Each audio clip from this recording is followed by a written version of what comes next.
नहमदुहु व नुसल्ली अला रसूलिहिल करीम अम्मा बाद अऊज़ु बिल्लाहि मिनश शैतानिर रजीम बिस्मिल्लाहिर रहमानिर रहीम अल्लाहुम्मा सल्ली अला सय्यिदिना मुहम्मदिन व अला आलि सय्यिदिना मुहम्मदिन व बारिक व सल्लिम।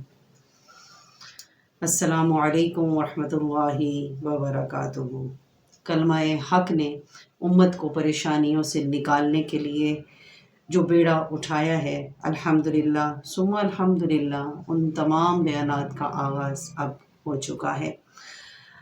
उम्मत को परेशानियों से, तकलीफ़ से निकालने के लिए कोशिश यही है कि ऐसे आमाल बताए जाएं जो अल्लाह के प्यारे हबीब सरकार दो आलम सल्लल्लाहु अलैहि वसल्लम ने अपनी उम्मत को तलकीन फरमाए हैं, या वो आमाल जो सहाबा कराम से मंसूब हैं रिज़वानुल्लाह अजमाइन। यानी मुस्तनद आमाल बताए जाएं कि आज उम्मत को मन घड़त वज़ाइफ और झूठे फ़ज़ाइल के सहर में जकड़ कर इस जगह और इस दहाने पर पहुंचा दिया कि लोग दर दर परेशान फिर रहे हैं। दिन रात ये मेहनत हो रही है कि हमारी ज़िंदगियां सुलझ जाएं, दिन रात ये मेहनत है कि हम कामयाब हो जाएं। जो जो वज़ाइफ पढ़ते जा रहे हैं तो उलझते चले जा रहे हैं। तो इस परेशानी से बचाने के लिए कोशिश यही होती है, ज़ोर इसी पर दिया जाता है कि मसनून आमाल किए भी जाएं, बताए भी जाएं। आज कोई शख्स भी, कोई घर भी, कोई मर्द औरत, कोई इंसान ऐसा नहीं मिलेगा जो इन सब चीज़ों का शिकार ना हो, जो ये ना कहे हमारे मुखालफीन नहीं हैं, जो ये ना कहे हमारे हासिदीन नहीं हैं, जो ये ना कहें कि फ़लाँ से हमारी दुश्मनी है या फ़लाँ ने हम पर जादू या टोना कर दिया है। तो इन सब को ज़ाइल करने के लिए, इन तमाम शरूर से बचने के लिए उम्मत क्या करती है, ऊट पटांग वज़ाइफ जो है वो करना शुरू कर देती है। तो इन सब कामों से हमें बचना है। इन अब सब कामों से बचकर हमें आमाल वाली ज़िंदगी को जब इख्तियार करना है। अब देखें कि अगर किसी शख्स के पास माल है तो वो क्या करेगा, माल की हिफाजत के लिए मुख्तलिफ तरीके अपनाएगा। हर तरह से उसे सिक्योरिटी चाहिए होगी। जो जितना मालदार होगा, जितना बड़ा मालदार होगा, उसको उतनी ही ज़्यादा बेहतरीन सिक्योरिटी की ज़रूरत होगी। ऐसे ही आमाल वाली ज़िंदगी है।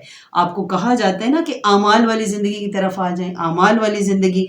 तो आमाल, जब इंसान मालदार हुआ तो उसे हिफाजत की ज़रूरत हुई। इसी तरह जब आमाल वाली ज़िंदगी की तरफ हम आ गए तो जिस तरह माल को चोर और डाकू और लुटेरे लूट कर ले जाते हैं, इसी तरह अमाल को लूटने वाले भी हैं। अमाल को लूटने वाले हैं शयातीन। तो शयातीन से हिफाजत के लिए हमने क्या करना है, अपने आमाल का हिसार करना है। हिसार क्या है? हिसार का तरीका किसी ने कभी नहीं बताया। किस तरह से हिसार किया जाए, या अपने आमाल को हिसार में करने के बाद किस तरह महफूज तरीके से अपनी ज़िंदगी को गुजारना है। आज हमने आका करीम सल्लल्लाहु अलैहि वसल्लम की ज़िंदगी को छोड़ दिया। आज वजीफ़े पढ़ने वाले तो बहुत मिलेंगे, लेकिन इन्हें ये मालूम नहीं है कि उन वज़ाइफ को हमने हिसार में भी लेना है, हिसार के ज़रिए उन वज़ाइफ को संभालना भी है। जब वो हिसार नहीं करते, बस पढ़ते चले जाते हैं और बर्बाद होते चले जाते हैं। फिर क्या है, एक वजीफ़ा पढ़ा, दूसरे का शिकार, दूसरा छोड़ा, तीसरे पर लग गए, उलझते चले गए और फिर रज्जत का शिकार हो गए। कभी सूरह बकरा पढ़ ली, कभी सूरह मुज़म्मिल पढ़ ली, कभी चहल काफ पढ़ लिया, कभी आयतल कुर्सी का विर्द और वजीफ़ा हो गया। यानी हर चीज़ पढ़ रहे हैं, लेकिन हालात जूं के तूं हैं, किसी तरह भी तब्दीली नहीं आ रही। इतने अमाल कर रहा हूँ, इतने अमाल करती हूँ, इतने काम करती हूँ, लेकिन कोई तब्दीली नहीं है। तो क्या वजह कि वो खुद भी बीमार हो जाते हैं, रज्जत का शिकार हो जाते हैं। तो वो आमाल जो वो कर रहे हैं वही उन्हें नुकसान देना शुरू हो जाते हैं। यानी अब ज़रा इसको अगर हम समझें तो अब आजकल कितनी डकैतियाँ हो रही हैं, किस तरह से माल लूट रहा है। सिर्फ माल ही नहीं लूट रहा, बल्कि जान भी लूटी जा रही है, जान का भी नुकसान हो रहा है, जान से भी मार दिया जाता है।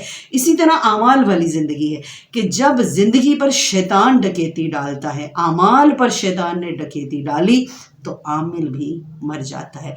तो जब आपसे उस अमल को संभाला नहीं जाएगा तो यही शयातीन आपको काबू कर लेंगे। रात को ख्वाब में आकर آپ کے ہی مخالفین کی صورت میں دکھائیں گے کہ فلاں نے جادو کیا ہے، فلاں تجھے پریشان کر رہا ہے، فلاں تجھے برباد کر رہا ہے، یعنی اس طرح سے ہمارے ہی اعمال میں ہمیں الجھا کر رکھ دے گا۔ تو ہمیں اعمال کی بھی حفاظت کرنی ہے، اور اس حفاظت کا ہے حصار۔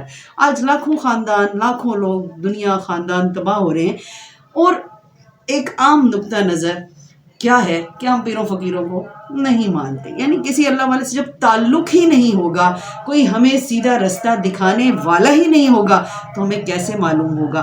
پھر سب سے بڑھ کر ہم نے آقا کریم صلی اللہ علیہ وسلم کی مبارک زندگی کو چھوڑ دیا، ان اصول و ضوابط کو، ان تمام سنتوں کو چھوڑ دیا، تو پھر امت تباہی کے راستے پر نکل کھڑی ہوئی۔ آقا کریم صلی اللہ علیہ وسلم کی مبارک زندگی کیا معمولات کہ جب آقا کریم صلی اللہ علیہ وسلم اپنے بستر پر تشریف لے جاتے تو رات کو جب بستر پر تشریف لے جا رہے ہیں تو تینوں کل پڑھ کر اپنے ہاتھوں پر دم کرتے اور اپنے جسم پر پھیر لیا کرتے تھے۔ یہ ہے حصار۔ تو جب آپ یہ حصار کرو گے تو کیا ہوگا کہ پازیٹیو انرجی آئے گی اور نیگیٹو انرجی چلی جائے گی، نکلتی چلی جائے گی، جب آپ اپنا بدنی حصار کریں گے۔ اور پھر کیا سنت کی نیت سے کریں گے تو یہ سنت بھی ادا ہو جائے گی، یعنی وہ سنت کا فیضان بھی جاری ہوگا، اس کا ثواب بھی ہوگا، اور آپ کے اعمال کا جو ہے حصار بھی ہو جائے گا، ہر طرح کے شر سے بھی محفوظ ہو جائیں گے، اور یقیناً تمام اعمال کی حفاظت بھی ہوتی چلی جائے گی۔ اللہ پاک مجھے اور آپ کو عمل کی توفیق عطا فرمائے، سنتوں کا عامل بنائے، سنتوں کا پابند بنائے، آقا کریم صلی اللہ علیہ وسلم کی مبارک زندگی کو اپنانے والا بنائے۔ آمین ثم آمین۔ دنیا بھر میں جو لوگ دکھی ہیں اللہ ان کے دکھ درد کو دور فرمائے، جو سکھی ہیں اللہ ان کے سکھوں میں برکتیں عطا فرمائے۔ انشاءاللہ نیکسٹ ویڈیو میں آپ کو حصار کا مکمل طریقہ عرض کروں گی۔ سبحان ربک رب العزۃ عما یصفون وسلام علی المرسلین والحمد للہ رب العالمین۔